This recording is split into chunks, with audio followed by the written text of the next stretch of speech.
ಹಳ್ಳಿಯ ಒಂದು ಚಿಕ್ಕ ಮನೆಯಲ್ಲಿ ಅಜ್ಜಿ ಸಾವಿತ್ರಮ್ಮ ಮತ್ತು ಅವಳ ಮೊಮ್ಮಗಳು ಮೀರಾ ವಾಸಿಸುತ್ತಿದ್ದರು.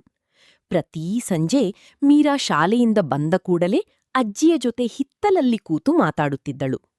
ಒಂದು ದಿನ ಮೀರಾ ಓಡುತ್ತಾ ಬಂದು, ಅಜ್ಜಿ, ನಮ್ಮ ಮಾಸ್ಟರ್ ನಾಳೆ ಹಳೆಯ ಕಾಲದ ಕತೆ ಹೇಳಿ ಬರ್ಬೇಕು ಅಂತ ಹೇಳಿದ್ದಾರೆ ಎಂದಳು. ಸಾವಿತ್ರಮ್ಮ ನಗುತ್ತಾ, ನಮ್ಮ ಕಾಲದಲ್ಲಿ ಶಾಲೆಗೆ ಹೋಗಕ್ಕೆ 3 ಕಿಲೋಮೀಟರ್ ನಡೆದು ಹೋಗ್ತಿದ್ದೆವು. ಮಳೆಯಾದರೆ ದಾರಿಯೆಲ್ಲ ಕೆಸರು, ಆದರೂ ಶಾಲೆ ಬಿಡುತ್ತಿರಲಿಲ್ಲ ಎಂದಳು.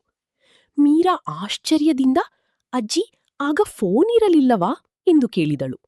ಫೋನ್ ಎಲ್ಲಿತ್ತು? ಸ್ನೇಹಿತರಿಯನ್ನ ಕರೆಯಬೇಕಾದರೆ ಮನೆಯ ಮುಂದೆ ನಿಂತು ಜೋರಾಗಿ ಕೂಗಬೇಕಿತ್ತು ಎಂದಳು ಅಜ್ಜಿ.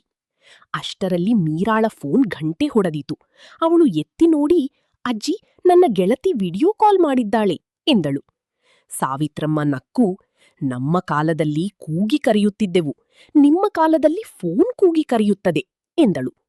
ಮೀರಾ ನಗುತ್ತಾ ಅಜ್ಜಿಯ ಕೈ ಹಿಡಿದು, ನಾಳೆ ಶಾಲೆಯಲ್ಲಿ ನಿನ್ನ ಕಥೆಯನ್ನೇ ಹೇಳಿತ್ತೇನೆ ಎಂದಳು.